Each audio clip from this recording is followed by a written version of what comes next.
বিসমিল্লাহির রহমানির রহিম। আসসালামু আলাইকুম।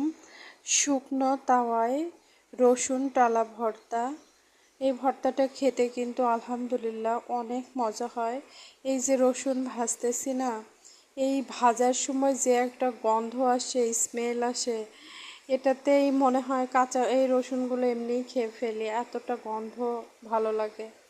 জানি না আপনাদের কাছে কেমন লাগে, কিন্তু আমার কাছে খুব ভালো লাগে গন্ধটা। আমি রসুনগুলো ভেজে নিয়েছি, 2টা মরিচ ভেজে নিয়েছি, এখন ভর্তা বানাবো। রসুনগুলো ছুলে নিচ্ছি, যেহেতু আমি খোসা সহই ভেজেছিলাম। পুরো পুরো করে ভাজতে হবে, আর এখানে কোনো পানি ইউজ করা যাবে না, তেলও ইউজ করা যাবে না, এমনি ভাজতে হবে রসুনটাকে। দেখুন, তারপরে আমি সুন্দর করে রসুনকে ছুলে নিচ্ছি খুব ভালো করে।